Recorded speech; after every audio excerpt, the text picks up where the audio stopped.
Shalom, queridos, tudo bem com vocês? Espero que vocês tenham tido uma semana abençoada.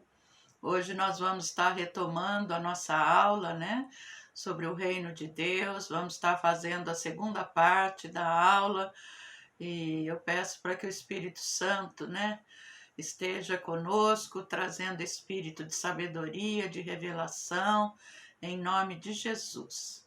Amém, queridos?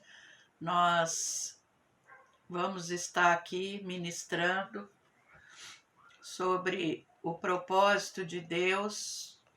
Nós vemos até agora, que Deus, o principal propósito do coração de Deus é implantar o seu reino aqui na terra.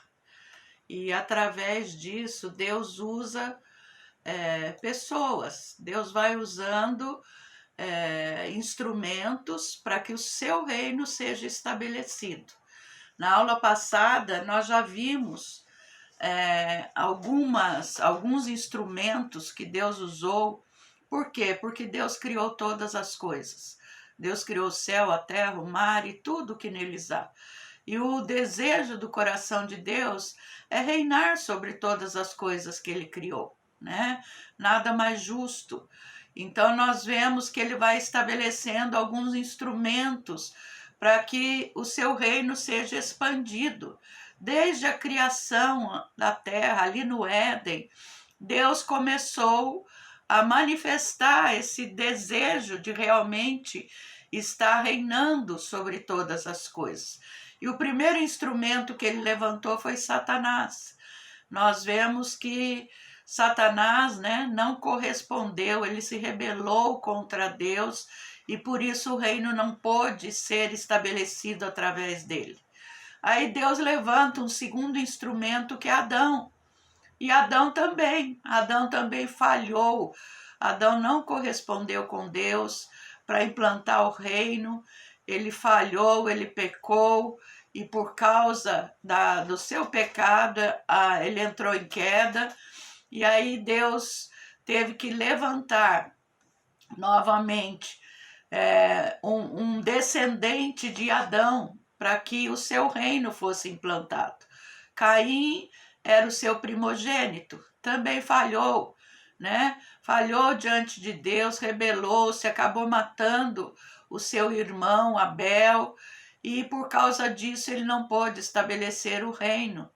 Mas Deus levanta Sete, que foi o terceiro filho de Adão e Eva, e através de Sete o nome do Senhor começou a ser invocado. E da descendência de Sete ainda vem Noé, que foi outra pessoa que correspondeu com Deus para a implantação do seu reino. Vimos também Sem, que é descendente ali de Noé, que também correspondeu com Deus. E o último que nós vimos foi Abraão. Então, através de Abraão, Deus também continuou expandindo o seu reino, E nós vamos ver hoje que através de Isaac, Abraão deu origem a Isaac, o seu filho, o filho da promessa, e através do filho da promessa, o reino de Deus continuou sendo implantado. Nós vamos ver, queridos, aí na sua apostila, que Deus confirma a sua aliança com Isaac. Se você for ver nesse texto de Gênesis 26, diz assim: e apareceu-lhe o Senhor e disse: Isaac, não desças ao Egito, habita na terra que eu te disser, peregrina nesta terra, e serei contigo, e te abençoarei, porque a ti e à tua descendência darei todas essas terras, e confirmarei o julgamento que tenho jurado a Abraão teu pai, e multiplicarei a tua descendência como as estrelas dos céus, e darei à tua descendência todas estas terras, e por meio dela serão benditas todas as nações da terra, Porquanto Abraão obedeceu a minha voz e guardou o meu mandado, os meus preceitos e os meus estatutos e as minhas leis. Você vai ver que aqui a promessa se repete. Deus havia feito essa mesma promessa a Abraão, ao pai Abraão, pai de Isaque, amém? E em Isaque, ele repete novamente a mesma promessa, falando o quê? De descendência, falando de terra e falando de bênção, né? Em ti serão benditas todas as nações da terra.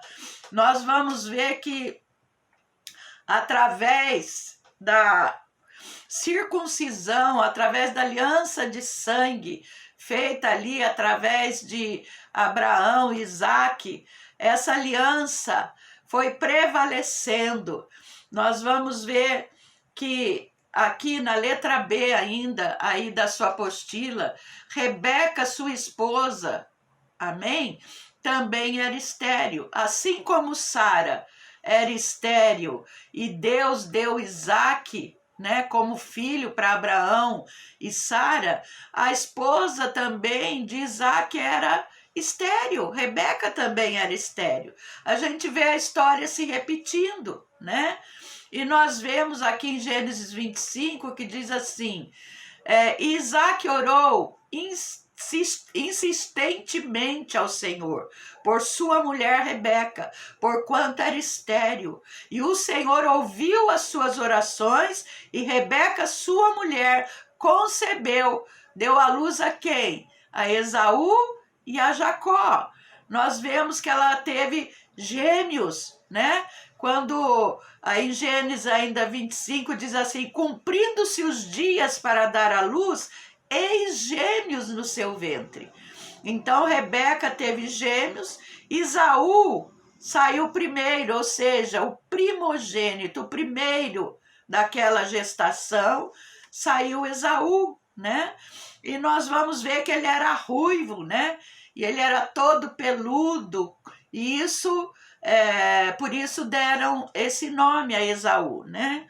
Nós vamos ver também que Jacó significa o suplantador, ou seja, o enganador. E nós vemos que aí em Gênesis, ainda na sequência dessa leitura, nós vemos Jacó segurando os pés, o calcanhar do irmão, porque desde o ventre ele já dava importância à primogenitura, coisa que Esaú não fez. Então nós vemos aí no texto que diz assim, e depois saiu seu irmão, agarrada a sua mão ao calcanhar de Esaú. Por isso se chamou seu nome Jacó. E era Isaque da idade de 60 anos quando o gerou.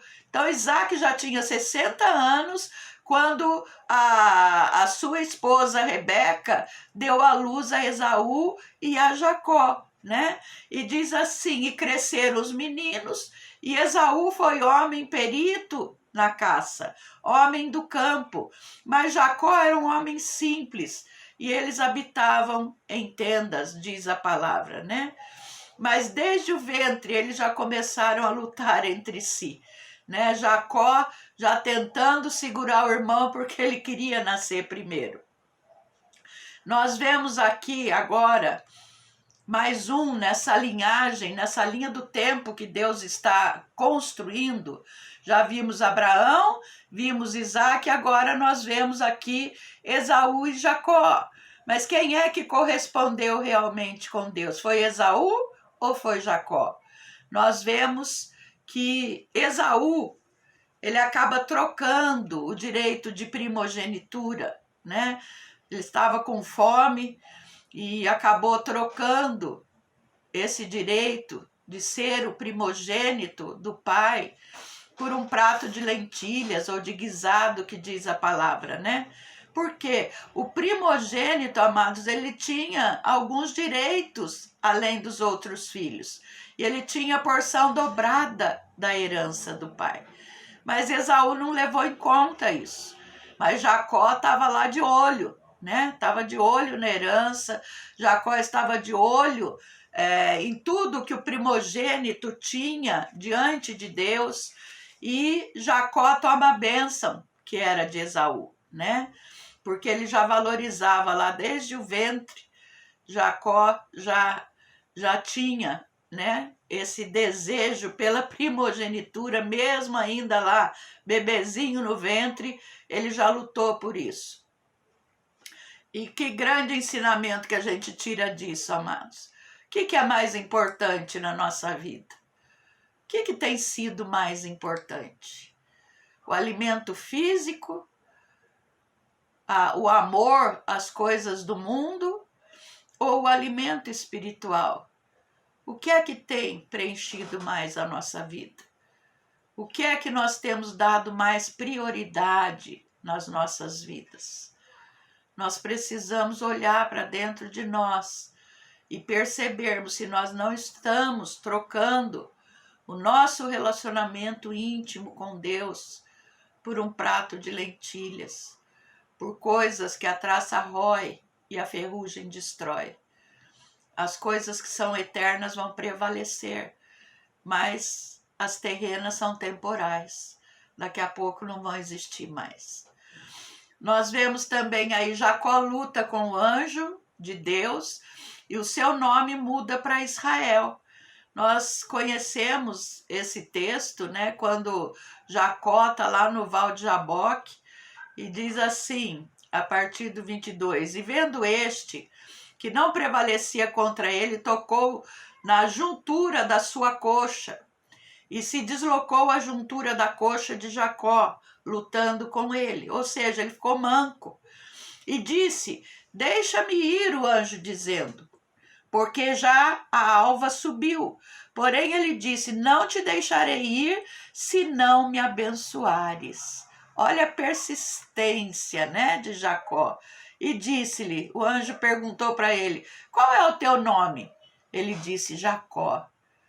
Ele teve que dizer, eu sou enganador, eu sou um suplantador.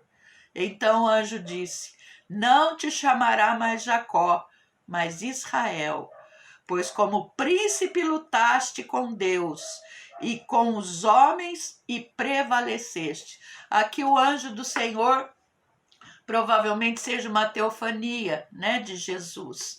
Então nós vemos que aqui o próprio Senhor diz, olha, você vai se chamar Israel, porque você lutou como príncipe com Deus. Então ele estava lutando ali, não era com anjos simplesmente, mas era com o próprio Deus e com os homens. Por quê? Desde o ventre ele lutou ali com seu irmão pelo direito da primogenitura e ele prevaleceu, né? Nós vamos ver que o que fez Jacó vencer, queridos, o anjo não foi a força, mas foi a fé, né? Porque ele estava lutando ali pela bênção. Ele não estava lutando por qualquer coisa, mas ele estava ali lutando pela bênção do Senhor sobre a vida dele, sobre a sua casa, a sua família, sobre os seus bens. Qual que era o nome de Jacó? Enganador. Mas a partir daí ele passa a se chamar Israel. Israel significa aquele que luta com Deus e prevalece. Aquele que luta com Deus e prevalece. Nós vamos ver também aí, na letra D, Deus confirma a aliança com Jacó. Em Gênesis 35, 10 e 12, diz assim, e disse-lhe Deus, o teu nome é Jacó, não te chamarás mais Jacó, mas Israel será o teu nome. E chamou-lhe Israel. E disse-lhe mais Deus, eu sou o Deus Todo-Poderoso, frutifica e multiplica-te. Uma nação, sim, uma multidão de nações sairá de ti. Ou seja, já apontando aí para as 12 tribos de Israel, né? Os 12 filhos de Jacó. E reis procederão dos teus lombos, e te darei a ti a terra que tenho dado a Abraão, ó, lembrando das alianças, a Isaque e agora a Jacó, a Israel, e a tua descendência depois de ti darei a terra. Então houve a confirmação da aliança de Deus através de Abraão, depois passou a Isaque e Jacó. Por quê? Porque eles corresponderam com Deus, amados. Eles corresponderam com as expectativas do coração de Deus para implantar o seu reino aqui na terra. E Deus tem expectativas a meu respeito e a seu respeito.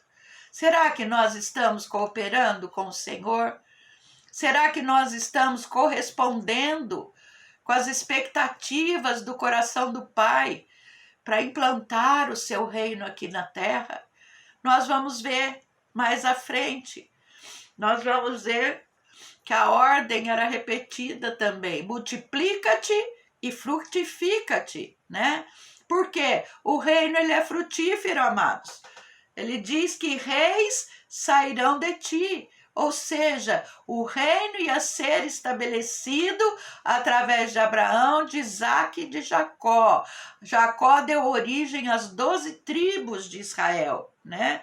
Nós vemos aqui que através dos 12 filhos, né, que deram origem a essas 12 tribos, o reino foi estabelecido. Deus estabelece o reino de Israel para então poder o quê? Reinar sobre toda a terra. E nós vemos que através dessas 12 tribos, Deus expandiu e o evangelho começou a ser pregado, né, em toda a terra. Jesus, aqui através de Jesus vem da tribo de Judá, amém? Ele foi enviado por Deus para estabelecer o reino aqui na terra. Jesus foi, vamos dizer assim, uma das principais pessoas que Deus enviou para implantar o seu reino aqui na terra. Jesus tinha essa incumbência, além de resgatar toda a humanidade e levar de volta para Deus, através do novo nascimento, através da obra da cruz, da redenção, através do seu sangue, Jesus veio para implantar o reino. Nós vemos aqui em Colossenses 1,19 que diz assim: porque foi do agrado do Pai que toda a plenitude nele habitasse. Nele quem? Em Jesus. Ou seja, em Hebreus também 1,3, o qual, sendo o resplendor da sua glória e a expressa imagem da sua pessoa, e sustentando todas as coisas pela palavra do seu poder, havendo feito por si mesmo a purificação dos nossos pecados, assentou-se à destra da majestade nas alturas. Deus enviou o seu Filho amado, Deus enviou Jesus como expressa imagem do Pai. Lembra quando os discípulos perguntam: Senhor, nos mostra o Pai? E ele diz: vocês estão caminhando comigo até agora e vocês ainda não conseguiram ver o Pai? Então nós vemos que Jesus veio para expressar essa imagem do próprio Deus que sustenta todas as coisas pela palavra do seu poder, porque a palavra de Deus é criativa. Deus criou todas as coisas pela palavra que saiu da sua boca. E Jesus, antes de se encarnar aqui como homem, ele era o Verbo. O Verbo era Deus e o Verbo estava com Deus. E quando Jesus se encarna aqui como homem, ele se torna filho, o primogênito, o unigênito do Pai, o único filho de Deus. Mas por causa da obra da cruz, ele se torna o primogênito, o primeiro de muitos filhos que viriam depois. Então nós vemos que Jesus veio para realmente expressar a imagem do próprio Deus. E através de Jesus, o reino começa a ser implantado aqui na terra, através dos seus discípulos, através daqueles que ele deu autoridade, né? Ele diz: em meu nome vocês vão pregar o evangelho, em meu nome vão expulsar demônios, em meu nome vocês vão curar os enfermos, para que as pessoas entendam que é chegado o reino. O reino de Deus é chegado, o reino de Deus está aqui entre vós. E a próxima, vamos dizer assim, pessoa, né? Nós somos a igreja de Jesus. O próximo instrumento que Deus usa para implantar o seu reino aqui na terra é a igreja. Olha como foi estabelecida uma linha. Nós vimos Satanás, Adão, Sete, Noé, Sem, Abraão, Isaac, Jacó, Jesus e agora a igreja. Amados, olha a nossa responsabilidade. Agora Jesus vai assunto aos céus, mas ele diz: eu vos enviarei o Espírito Santo, o Consolador, que vai vos dirigir a toda a verdade, e ele vai estar fazendo morada dentro de você. E através do Espírito Santo, você é o agente, você é o embaixador que eu deixo aqui na terra para implantar o meu governo, para implantar o meu reino sobre todas as nações da terra. Agora a incumbência está comigo e com você, amados. Será que nós temos correspondido com Deus? Será que nós temos correspondido com essa responsabilidade tão grande de implantar o governo dele onde nós estivermos? E implantar o governo é onde você está. Onde é que Deus tem te colocado? Você trabalha numa empresa, é ali que Deus espera que você implante o governo dele, o reino dele. Se você é um professor, é nas escolas que você dá aula que Deus espera que você implante o reino dele. Falando de Jesus, da obra da cruz, da redenção que há em Cristo Jesus, da autoridade que há no nome de Jesus. É ali que Deus quer que nós sejamos sal e luz, queridos. Então a igreja ela foi comissionada, né, através de Jesus para continuar estabelecendo o reino aqui na terra.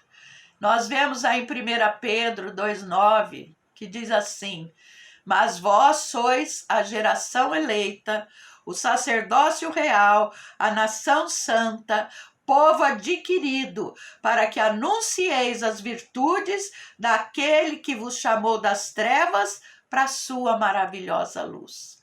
Ou seja, Deus dá uma promessa muito semelhante à promessa que ele deu para Israel, para o povo de Israel.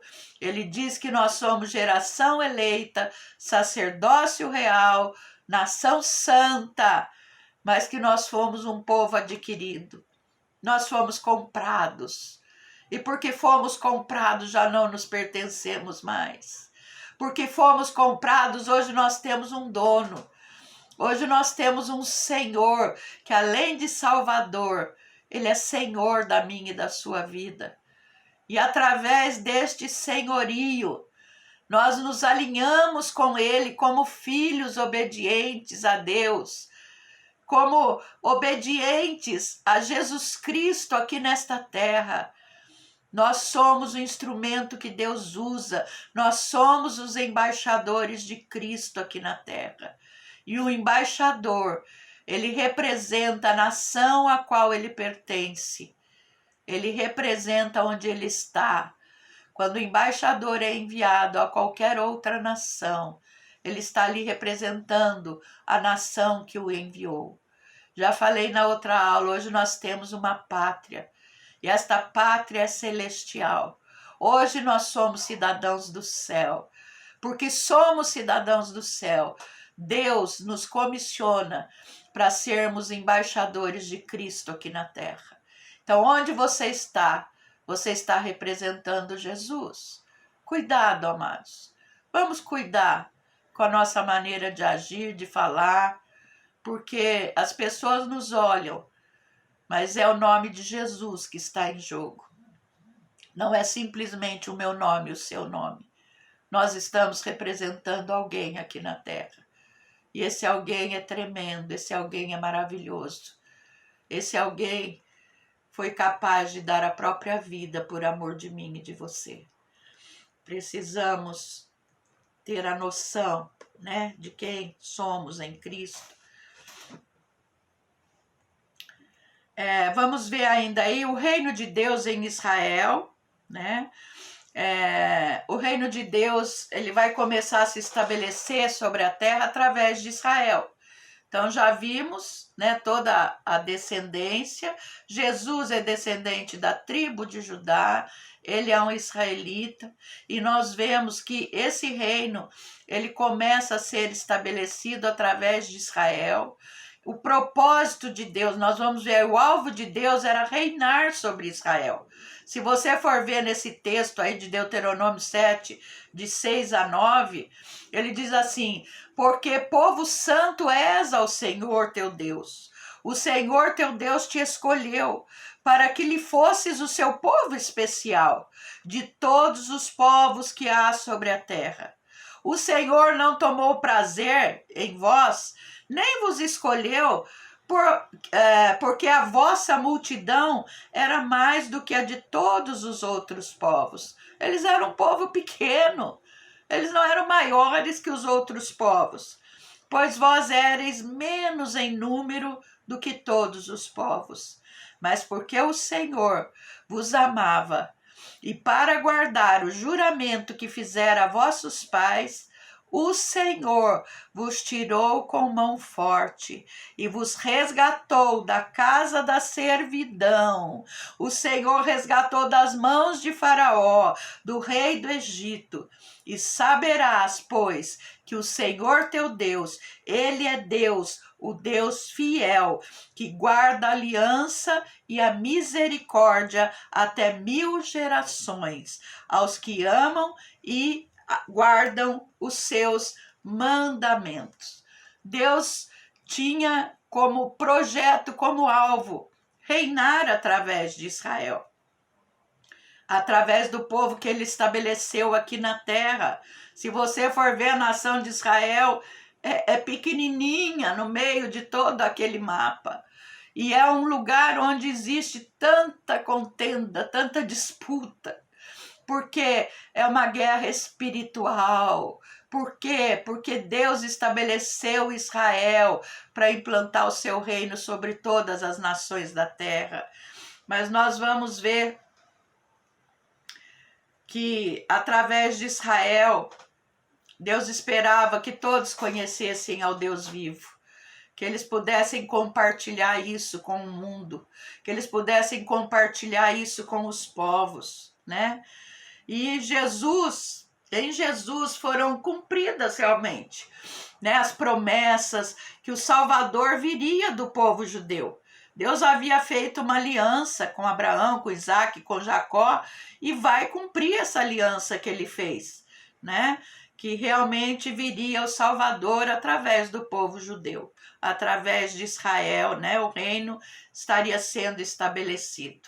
Por quê? Porque Jesus veio para reinar sobre esse povo, mas o reino foi tirado de Israel, porque eles rejeitaram Jesus. Esse reino foi tirado de Israel, porque eles rejeitaram a Jesus. Eles rejeitaram o seu Messias. A promessa do reino era para Israel, né? E nós vamos ver aqui esse texto que é muito semelhante ao da igreja, né? Agora, pois, se diligentemente ouvirdes a minha voz e guardardes a minha aliança, então sereis a minha propriedade especial dentre todos os povos, porque toda a terra é minha. Vós me sereis reino de sacerdotes e nação santa. São estas as palavras que falarás aos filhos de Israel. Ou seja, Deus esperava a obediência. Israel teria que ter um relacionamento especial com Deus.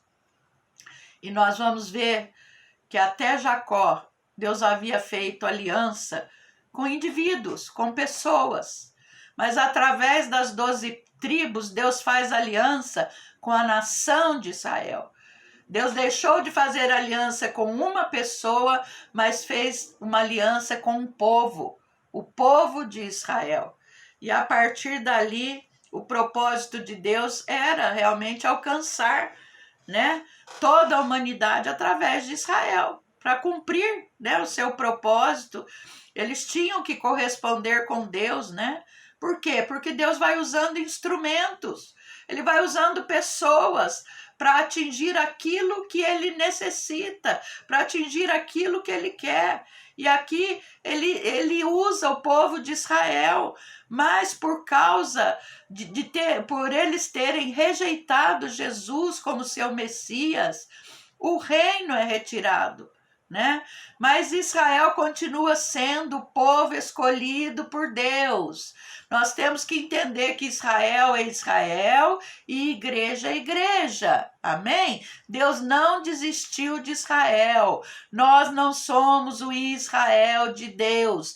Temos um chamado semelhante, mas Israel continua sendo Israel. Deus abriu agora uma brecha aqui no tempo, que é realmente esse tempo que nós estamos vivendo da dispensação da graça, mas quando terminar a dispensação da graça, Deus vai voltar a trabalhar com Israel na grande tribulação.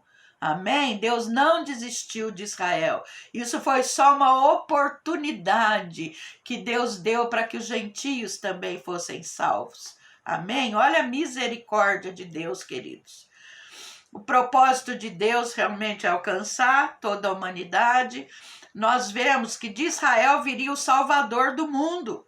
Nós vemos em Lucas 2:32 que diz assim: luz para iluminar as nações e para a glória do teu povo Israel. Nós vamos ver que Jesus é a luz do mundo, amém? Em Atos 3 também, ressuscitando Deus a seu Filho Jesus, primeiro o enviou a vós, para que nisso vos abençoasse e vos desviasse a cada um das vossas maldades. O objetivo de Deus sempre foi se revelar primeiro a Israel, se revelar para Israel, para que Israel revelasse Jesus para o mundo. Mas isso não aconteceu. E através desse povo ele queria alcançar toda a terra. Mas infelizmente eles se fecharam neles, se fecharam no legalismo, na religiosidade, e não tiveram a revelação de quem era Jesus. Nós vamos ver em Romanos 11:26, diz assim: e assim todo Israel será salvo, como está escrito: de Sião virá o libertador e desviará de Jacó as impiedades. Nós vamos ver que esse era o projeto de Deus, né? Esse libertador, o Senhor Jesus.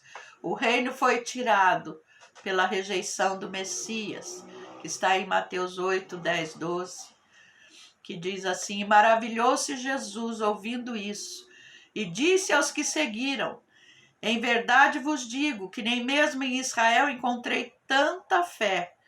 Mas eu vos digo que muitos virão do Oriente e do Ocidente, falando dos gentios, e assentar-se-ão à mesa com Abraão, Isaque e Jacó no reino dos céus. Lembra que eu falei a diferença em Mateus, que foi escrito para os judeus, ele usa reino dos céus, e o filho Abraão, Isaque e Jacó no reino dos céus. E o filho do reino, que são os judeus, serão lançados nas trevas exteriores. Ali haverá pranto e ranger de dentes. Ou seja, Deus abriu oportunidade para que o evangelho fosse pregado a nós, gentios, e também vai nos dar o privilégio, amados, de assentarmos com Jesus na mesa no reino milenar. Que coisa tremenda! Nós seremos arrebatados. A palavra de Deus diz que o Senhor Jesus virá buscar a sua igreja. E eu e você, como igreja, seremos arrebatados aos céus. Passaremos 7 anos comemorando as bodas do Cordeiro, com o nosso noivo Jesus nos desposando, fazendo de nós sua esposa. E quando ele vier para reinar durante 1000 anos, no seu reino milenar, ele vai trazer juntamente com ele todos aqueles que foram remidos e lavados no seu sangue. Então nós vamos poder nos assentar com ele nessa mesa no reino milenar, né?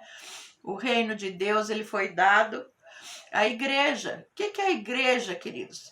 A igreja são judeus e gentios que confessaram Jesus como seu Senhor e Salvador.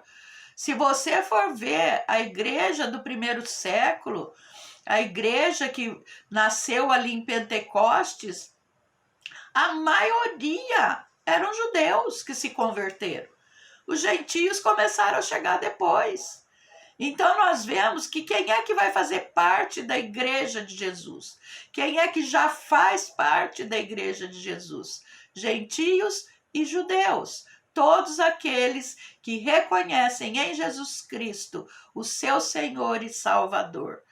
Ou seja, Deus sempre, estabeleceu para que eles fossem os agentes de salvação para os gentios. Mas como eles recusaram Jesus, não tiveram a revelação, o entendimento, o Senhor abriu nessa lacuna no tempo, que é a dispensação da graça, para que o evangelho fosse pregado a todos nós, através dos seus discípulos. Jesus esteve nesta terra, andou nesta terra por 33 anos, pregando o evangelho, ensinando os seus discípulos.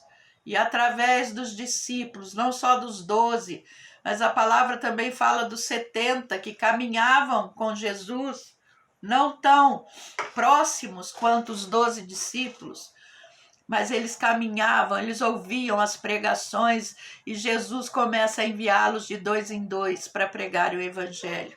E o evangelho chegou até nós. No ano de 2020, o evangelho continua sendo pregado e Jesus continua sendo o mesmo ontem, hoje e vai ser eternamente, aquele que morreu na cruz por amor de toda a humanidade. Amém? Então nós vemos que Israel, ele aguardava o quê? Eles estavam passando uma opressão terrível ali em Roma, sendo perseguidos, sendo muitas vezes escravizados. E eles oravam a Deus, esperando que Deus enviasse alguém, um homem forte, um homem de guerra, como tinham sido os reis, para libertá-los daquele jugo romano, através de guerra, através de confronto. E nessa hora aparece Jesus, falando em amar o seu inimigo, dar a outra face. Quando você leva um tapa na sua face, você oferecer a outra. E que ele era o pão que desceu dos céus. Jesus se apresenta de uma maneira completamente antagônica àquilo que eles esperavam. Tudo que Jesus apresentou era verdade, mas eles não queriam e por isso Jesus foi rejeitado. Nós vemos que a salvação que eles esperavam era uma salvação terrena, uma salvação temporal, enquanto que Jesus veio para nos dar a salvação eterna. Eles queriam uma salvação, temporal, terrena, que eles seriam libertos do jugo de Roma, mas Jesus veio para dar a vida eterna. Jesus não veio para te dar algo temporal, mas Jesus veio para te dar algo que é eterno, que ninguém pode te roubar, que a traça não rói e que a ferrugem não destrói. Amém? Nós vamos ver que quando rejeitaram o Messias, na realidade eles estavam rejeitando o quê? Rejeitando o reino que Jesus estava implantando, rejeitando as promessas, rejeitando o governo de Deus através de Jesus e rejeitando a soberania. Não foi pouca coisa, né, que eles rejeitaram. Nós vamos ver ainda aqui, queridos, o reino de Deus na terra.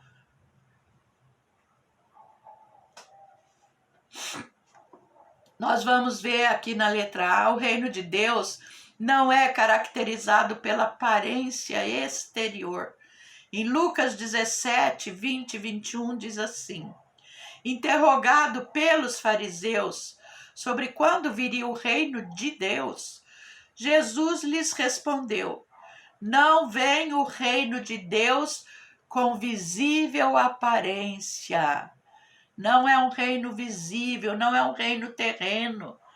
Nem dirão, ei-lo aqui ou ei-lo ali, porque eis que o reino de Deus está entre vós, está dentro de vós. Então nós vemos que eu não posso medir se uma pessoa faz parte do reino de Deus pela aparência, pelo que ela veste, pelo que ela come, pelo que ela fala simplesmente. Mas eu tenho que entender que o reino está dentro, ele é espiritual, né? Não existe um padrão, queridos, de cristão. Não existe um padrão físico realmente para as pessoas que fazem parte do reino. Se nós formos estabelecer um padrão, nós vamos estar pecando, vamos estar errando, porque não existe, né? Toda a tradição ela é mais religiosa, de querer demonstrar espiritualidade pela aparência. Tem pessoas que acham que se vestindo bem, ou vestindo isso e não fazendo aquilo, que elas vão estar demonstrando essa espiritualidade. E não é assim, né? Deus olha para o que está no coração. Deus está interessado nas motivações do coração. Ele quer um coração quebrantado, contrito, um coração que obedece, um coração que corresponde com as expectativas do coração dele. É isso que Deus espera de nós. Nós vamos ver também que usos e costumes não definem o reino, queridos. Foi o que eu acabei de dizer. Né? Aqui Isaías 29, 13 diz assim: o povo exalta, louva a Deus com seus lábios, mas não tem um mínimo de amor nem a Deus e nem aos seus ensinamentos. Então não adianta eu ter um discurso bonito, eu falar bem, mas se eu não tenho realmente amor a Deus, amor aos seus ensinamentos, amor à sua palavra. Nós não vamos falar aqui de denominações, né? De quem, sei lá, tem as suas próprias doutrinas. Mas, amados, nós temos que entender que o que Deus espera de mim e de você é espiritual. São motivações do nosso coração. Desejo realmente de servi-lo, de amá-lo, honrar a Deus, honrar a palavra, uma vida digna diante do Senhor. Então, nós vamos ver que é uma atitude muito mais de coração, né, do que qualquer outra coisa. Em Colossenses ainda diz assim, Paulo dizendo ali para o povo de Colossos, Colossenses 2:8, tende cuidado para que ninguém vos faça presa sua, por meio de filosofias e vãs sutilezas, segundo a tradição dos homens, segundo os rudimentos do mundo e não segundo Cristo. Então vamos tomar cuidado para que as pessoas não venham colocar julgos que Deus não colocou. São tradições humanas, são coisas que muitas vezes vão trazer só peso, né? E são coisas que são muito mais relativas ao mundo do que as coisas espirituais. Coisar, você não pode beber isso, não pode fazer aquilo, não pode usar tal roupa, não pode, sei lá, cortar o cabelo, ou tantas outras coisas, queridos. Se tudo isso for mais importante do que Jesus, está sendo um ídolo. Eu estou achando que eu vou conquistar a minha santidade através dessas coisas. E a santificação quem nos dá é o Espírito Santo. Nós entramos nesse processo de santificação logo após o novo nascimento. E nós estamos caminhando nele dia a dia. E aqui a gente vê Paulo criticando, né, todo o legalismo ali judeu, criticando também toda a filosofia grega que existia na época, todo o misticismo. Paulo está confrontando.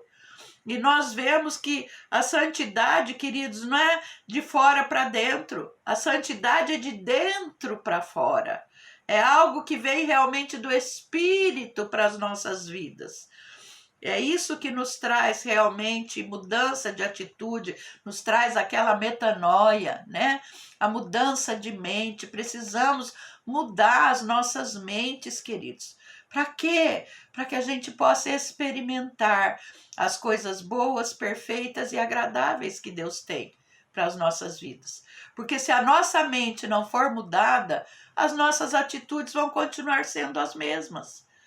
E se as atitudes são as mesmas, o resultado vai continuar sendo o mesmo. Se você quer colher resultados diferentes na tua vida, queridos, na tua casa, na tua família, nos teus negócios, tem atitudes diferentes. Muda a tua mente, muda a tua maneira de pensar, alinha a tua mente com a palavra, alinha a tua mente com a mente de Deus. Nós temos a mente de Jesus, a mente de Cristo, mas ainda carregamos muitas coisas ainda da velha criatura. E isso nós precisamos deixar, né, passar. Os judeus aguardavam um reino físico, já falamos sobre isso, amém? Nós vemos que por causa das profecias, né, nós vemos que eles estavam aguardando algo que fosse semelhante, né, aos reis, né, Davi, Salomão, que iam às guerras, que defendiam o povo dos inimigos, que estabeleciam, né, os seus reinados, mas era pela força da espada. E eles estavam aguardando isso, porque era isso que eles conheciam, né? Eles não estavam esperando um Messias como Jesus, né?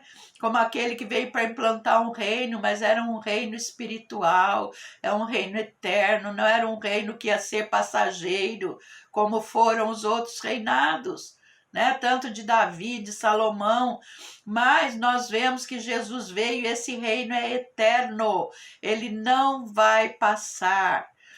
Aqui também nós vemos o reino de Deus não é deste mundo, né? Já falamos sobre isso. O reino de Deus, ele está sendo implantado neste mundo. E Jesus ali, quando ele estava sendo levado, né, ali a Pilatos, que ele estava sendo acusado ali pelos sacerdotes, pelo povo judeu contra ele, Pilatos diz: logo tu és Jesus. E Jesus responde: tu dizes que eu sou rei. Tu és rei, diz Pilatos. Ele diz: você está dizendo que eu sou rei. E para isso eu nasci. Aí Jesus completa, né? Para isso vim ao mundo, a fim de dar testemunho da verdade.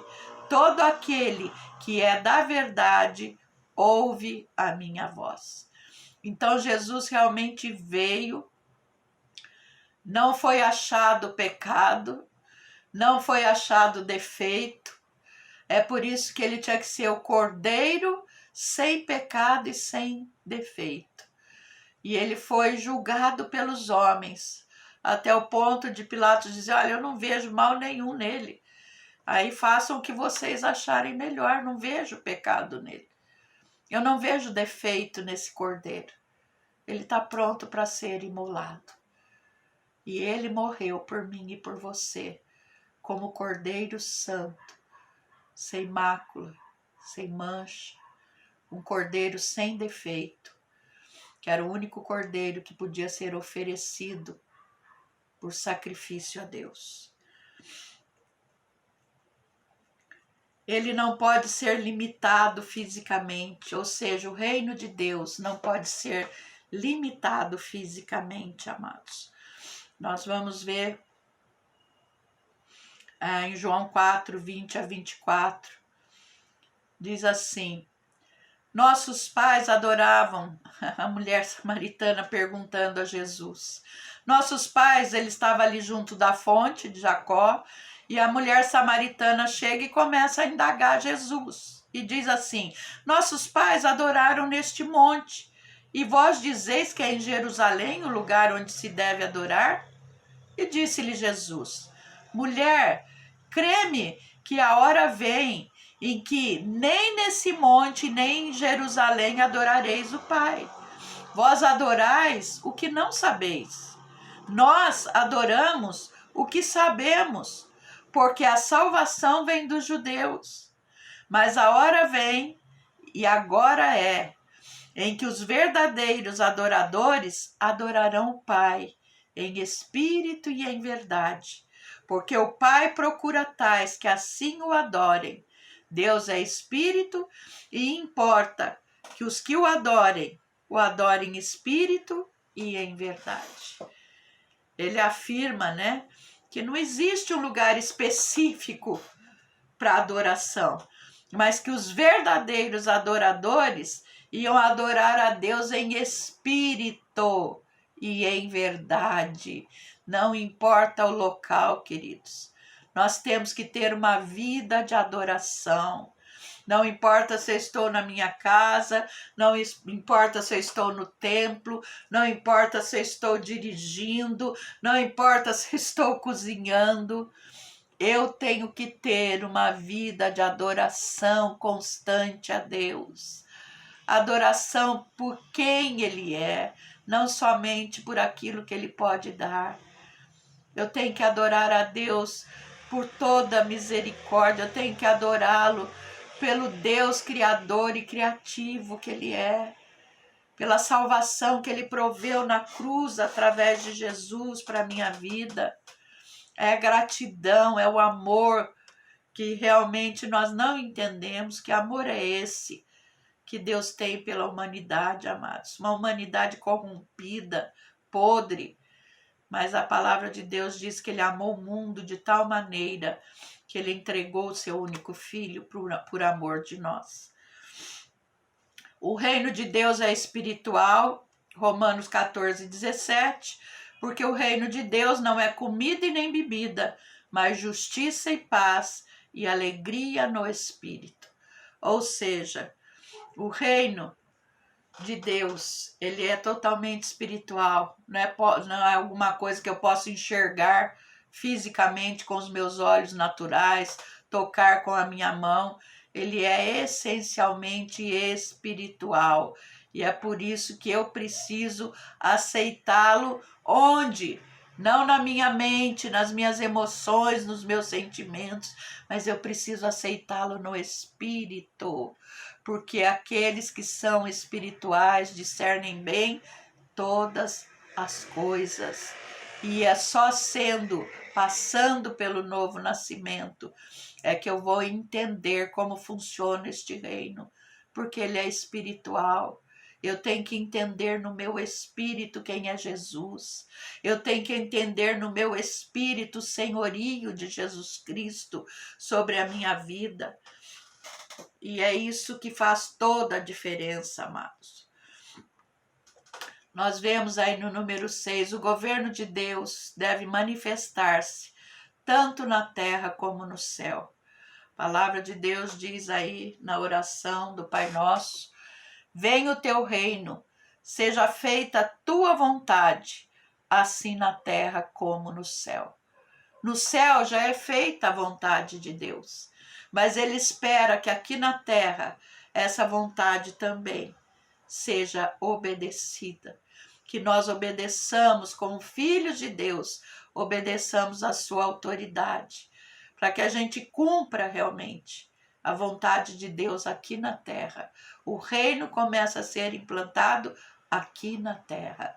E ele depende de mim e de você, porque os céus são os céus do Senhor, mas a terra deu ele aos filhos dos homens.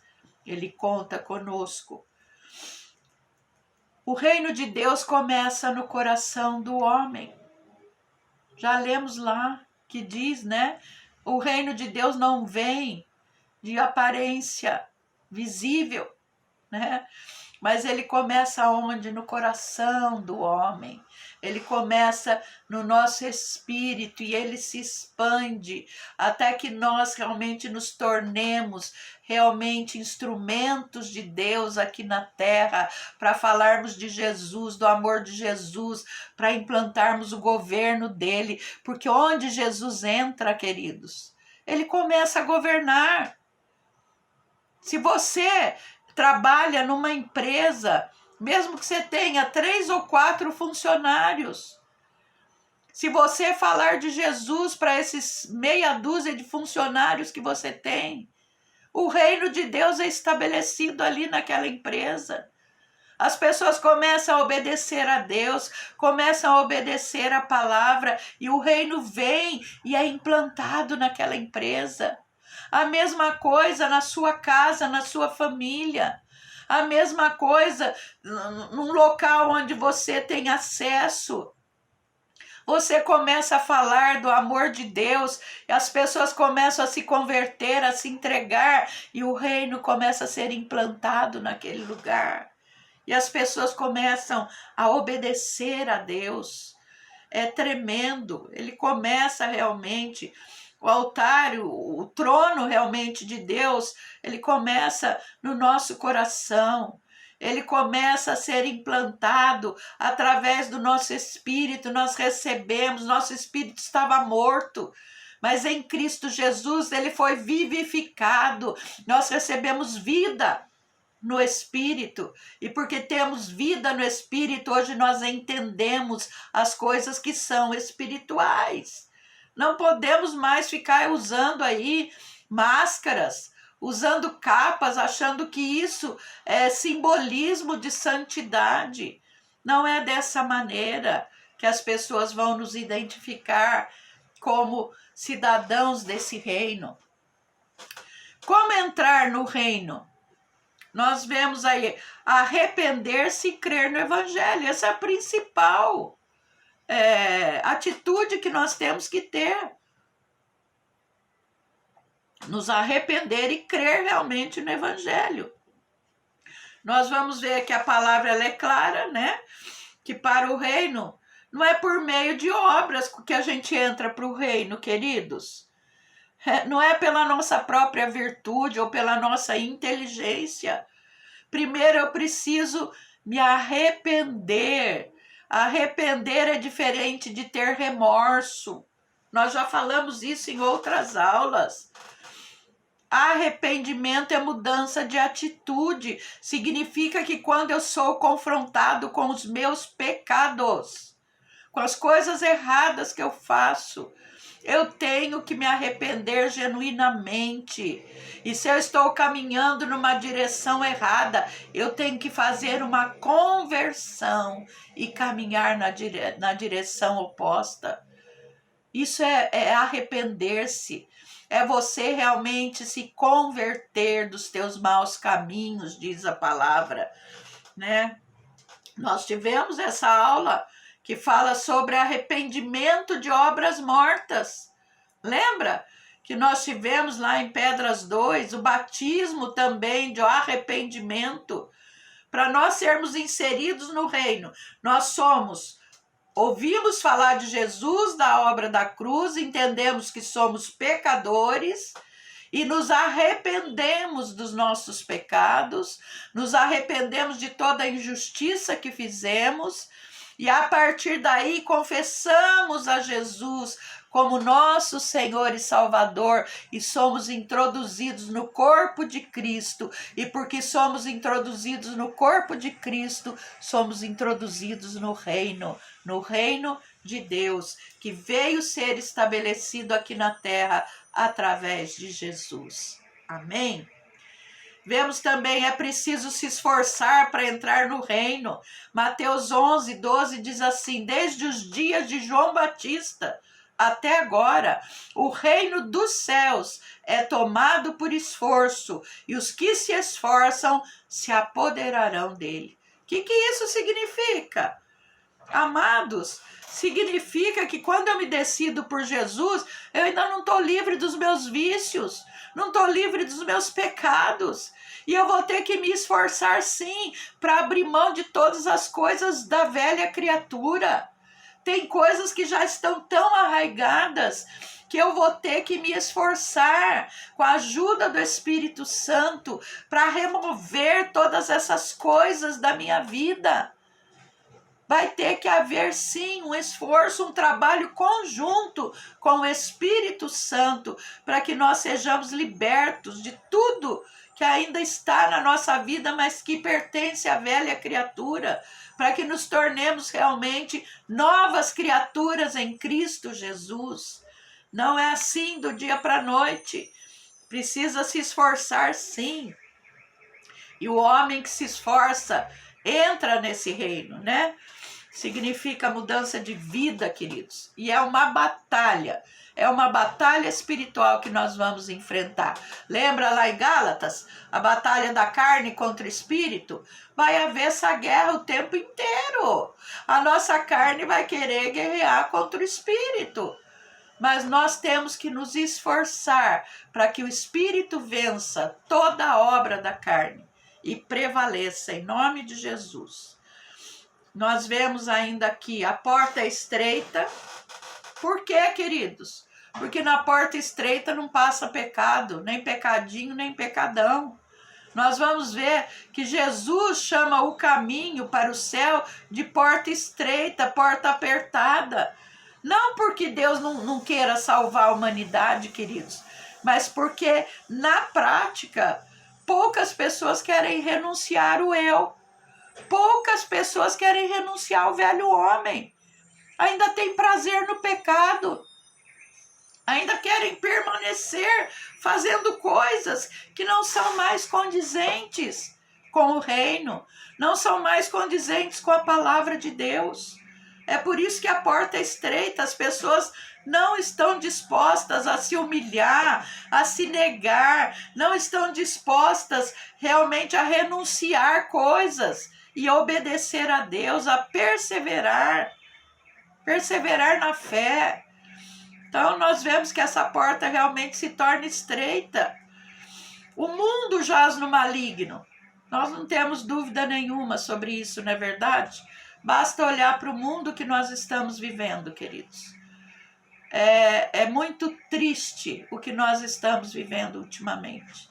É tanta corrupção, é tanta coisa errada, é tanta coisa ruim, é tanta violência, é tanta morte, é tanta perseguição, que só pode ser um que está agindo.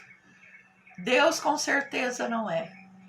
Mas a palavra de Deus diz que esse mundo jaz no maligno, ou seja, todo o sistema mundial está nas mãos do maligno. E é por isso que ele tem deitado e rolado. E ele usa quem? Para roubar, matar e destruir. Ele usa o ser humano. Porque tanto ele quanto Deus só podem agir aqui na terra através do homem, através do ser humano. Nós vamos ver, o sistema do mundo é contrário a Deus. Isso é patente, não é verdade? A palavra de Deus diz em João 17, dei-lhes a tua palavra e o mundo os odiou, porque não são do mundo, assim como não sou do mundo. Não peço que os tires do mundo, mas que os livres do mal. Não dá para fugirmos, queridos, deste mundo. Nós estamos aqui, mas o reino de Deus vive em nós. O reino de Deus vive em você. Nós somos cidadãos deste reino que é celestial. E por causa deste reino que faz parte da minha e da sua vida, nós não dependemos mais das circunstâncias que vivemos. Nós temos que crer em Deus, no Deus que é supridor de todas as nossas necessidades. Porque todo embaixador, quando ele é enviado a qualquer outra nação, quem supre as necessidades daquela embaixada e daquele embaixador é o país que o enviou. E Jesus nos enviou aqui na terra. E nós temos essa pátria. E todo suprimento que eu e você necessitamos vai vir desta pátria celestial, através de Jesus Cristo. É Ele quem supre as nossas necessidades, segundo as suas riquezas em glória. Em nome de Jesus, que você possa se apropriar de tudo que você necessita neste tempo, que está nessa pátria celestial, nesse reino a qual nós fazemos parte. Estique o seu braço da fé e traga à existência tudo que Jesus já conquistou e que você está necessitando nesse momento que estamos vivendo, de tantas lutas, não é verdade? Aí também diz, a vontade de Deus precisa ser cumprida.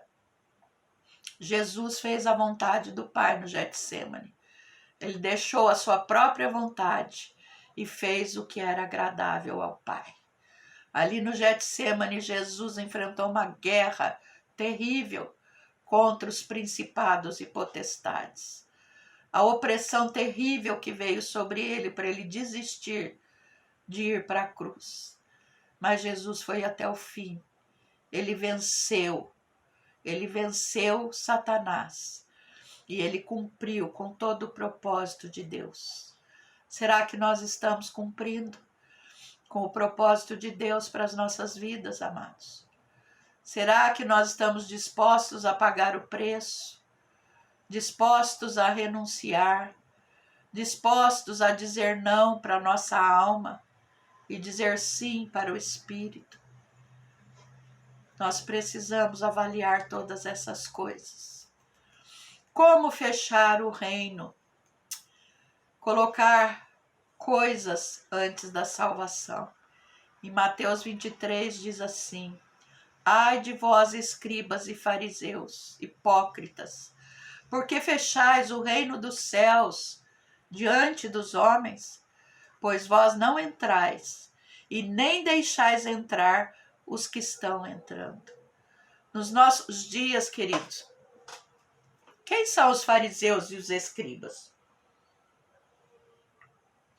Existem pessoas que colocam tantas exigências e tantas condições para as pessoas que estão vindo, começando a conhecer Jesus, ouvindo falar da palavra, que eles acabam colocando tantos empecilhos que as pessoas acabam desistindo de vir para o reino, acabam desistindo de vir para Jesus por causa de tantas condições. Olha, você não pode vestir isso, você não pode fazer aquilo, você não pode ter determinadas coisas.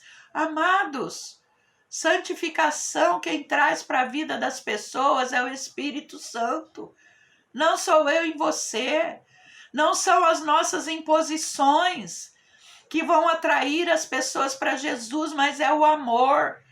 As pessoas têm que olhar para mim e para você, enxergarem o amor de Jesus, enxergarem a aceitação, porque no mundo elas já são tão rejeitadas, amados.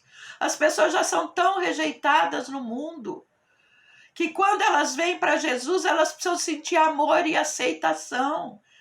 Agora, quem é que vai trabalhar o caráter? É o Espírito Santo. Não sou eu e você que vamos ficar colocando exigências e condições que elas ainda não são capazes de cumprir. E coisas que às vezes a gente quer colocar para o outro, mas nem a gente mesmo faz. Misericórdia! Não vamos fechar o reino. Que muitas pessoas possam alcançar a salvação, a graça. Amém?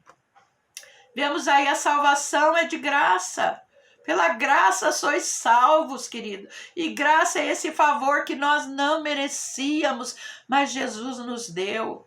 É algo que você recebe, não é para você fazer nada em troca. não é por obras. Eu faço obras porque eu sou salvo, mas eu não faço obras para ser salvo.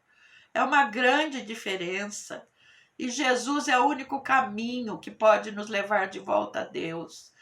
O que fecha as portas do reino está fazendo obra morta, está sendo fariseu, está sendo religioso.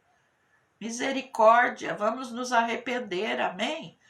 A religiosidade não produz vida espiritual. Nós vamos ver que ali a questão do fariseu e do publicano, amados, um se achando tanto, né? O fariseu, não, eu faço isso, eu faço aquilo, mas o publicano diz, Senhor, me perdoa, porque eu não sou nem digno de levantar os olhos, eu sou pecador.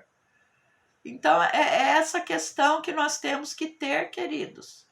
Nós temos que ver que realmente o reino de Deus, ele tem que ser implantado, né? Através do amor, através, queridos, da santidade, através de tudo aquilo que Deus já nos deu para estabelecermos nessa terra. Nós vamos ver que os ensinamentos de Jesus acerca do reino, ele começou a ser revelado por Jesus, que diz que desde João foi entregue à prisão, né? Veio Jesus para Galiléia pregando o evangelho do reino de Deus. Então nós vemos desde a prisão de João Batista, Jesus já saiu implantando o reino, pregando o evangelho do reino.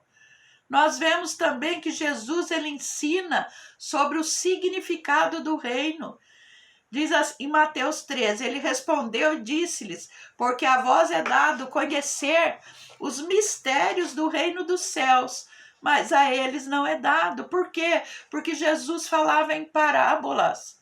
E muitos não entendiam, mas para aqueles que eram seguidores de Jesus, que tinham seus corações abertos, ele dava a entender, ele revelava os segredos, mas os religiosos não conseguiam entender.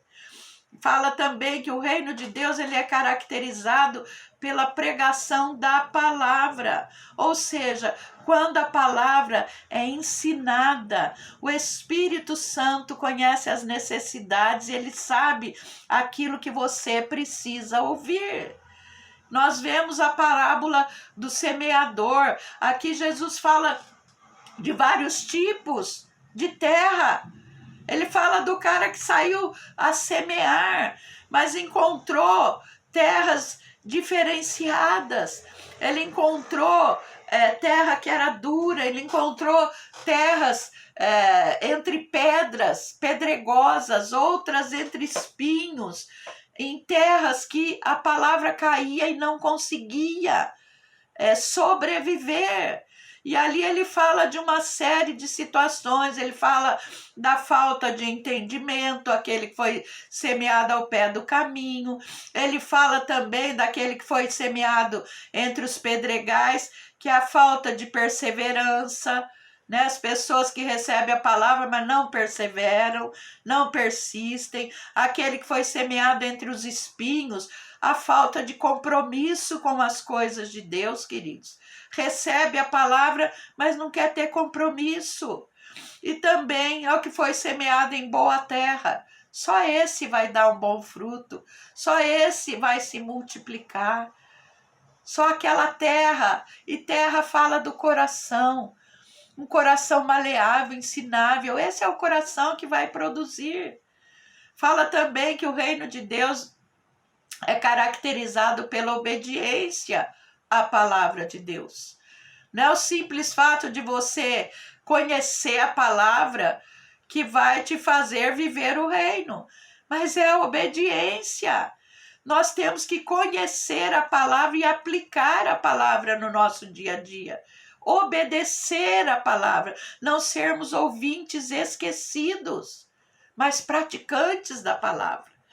Vemos também que o reino ele é caracterizado pela obediência à palavra de Deus. Vocês têm todos os textos aí, amém? Na sua apostila, nós vamos ver que a obediência é que vai fazer toda a diferença. O que é joio não obedece, queridos. O que é joio não se dobra, mas o que é trigo obedece. São os filhos de Deus realmente. A vida no reino ela é caracterizada pela obediência à palavra de Deus. A palavra ela é a boa semente de Deus para a nossa vida. O mundo é o campo em que essa palavra está sendo semeada, em que essa palavra está sendo pregada. E o filho do reino é aquele que aceita a palavra de Deus, né? O joio é o filho do maligno, que foi semeado no meio do trigo. Então nós vemos que obedecer a palavra é um dos principais princípios do reino de Deus. Não somente conhecer, mas obedecer. O reino deve influenciar, deve impactar o mundo e crescer. E nós vamos ver que esse texto de Mateus 13 fala do fermento, né? O reino dos céus é semelhante ao fermento que uma mulher toma e introduz em 3 medidas de farinha até que tudo esteja levedado. E aqui é o fermento bom. Falando do reino, é aquele fermento da pregação que vai se expandir, que vai expandir para as nações, vai expandir para os povos. Nós vemos também, queridos, que onde o reino está presente, a resistência demoníaca. Amados, nunca vai ser uma batalha fácil, porque basta você se levantar para fazer qualquer coisa para o reino, o diabo vai querer se levantar contra a sua vida. Nós vamos ver que os demônios, eles começam a querer trazer opressão para você desistir. Em Mateus 13 diz assim: e quando semeava uma parte da semente, caiu ao pé do caminho e vieram as aves e comeram-na. Essas aves são demônios, comeram a palavra. E nós vemos no 19, ouvindo alguém a palavra do reino e não a entendendo, vem o maligno e arrebata o que foi semeado no seu coração. Isto é, o que foi semeado ao pé do caminho. Cuidado para que o maligno não roube essa palavra que está sendo pregada no teu coração. Cuidado para que o maligno não roube. Quando você lê a palavra de Deus, que ele não roube a palavra, a tua mente. Cuidado, guarde o teu coração, para que você não seja roubado e para que você seja um ouvinte realmente que dá atenção, que pratica a palavra de Deus, né? Deve ser o bem mais precioso da nossa vida. Outrosim, o reino dos céus é semelhante ao homem negociante que busca boas pérolas e, encontrando uma pérola de grande valor, foi, vendeu tudo que tinha e comprou-a. Ele tinha muitas pérolas, mas quando ele encontrou uma pérola maior, quando ele encontrou o reino de Deus, quando ele encontrou Jesus, quando ele encontrou a palavra, ele vendeu todas aquelas pérolas para adquirir esta pérola de maior valor, que é Jesus. Amém? Existem aqueles também que parecem fazer parte do reino, mas no mundo só há 2 tipos, queridos, de pessoas: os salvos e os não salvos. Ou você é convertido ou você não é. Tem pessoas que só desejam usufruir o reino, mas não querem compromisso com o reino. Você vai ver depois nesse texto aí, você lê com calma, Mateus 13, versículos 47 a 50.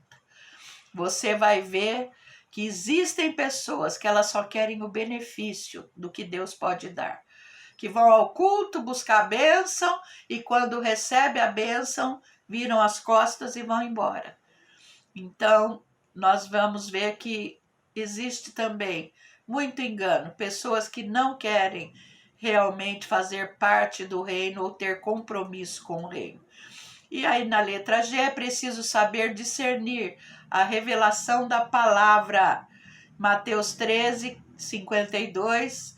E ele disse-lhes: por isso todo escriba, instruído acerca do reino dos céus, é semelhante a um pai de família, que tira do seu tesouro coisas novas e coisas velhas. Nós vamos ver que a mente natural, ela não pode entender as revelações da palavra, queridos. O homem que não é nascido de novo, que é o homem natural, não vai discernir as coisas do Espírito. Mas o homem espiritual, ou seja, o crente em Cristo, o cristão, ele discerne bem todas as coisas. Ele sabe o que é certo e sabe o que é errado. E na letra H, a palavra de Deus é constituição do reino e deve ser obedecida. Amém? Você tem aí todos os textos. Nós vamos ver que a palavra, essa constituição, é o que governa todo o reino de Deus, é a palavra de Deus, é ela que nós temos que seguir, é ela que nós temos que priorizar nas nossas vidas, e não somente ler, mas obedecer. Amém, queridos? Nós vamos estar parando por aqui hoje. Eu espero que você tenha uma semana muito abençoada e que você possa pegar aí a sua apostila, ler os textos com calma, amém? Para que o Espírito Santo continue ministrando no teu coração, amém? A minha oração é que você tenha essa semana abençoada, uma semana produtiva, em nome de Jesus, amém.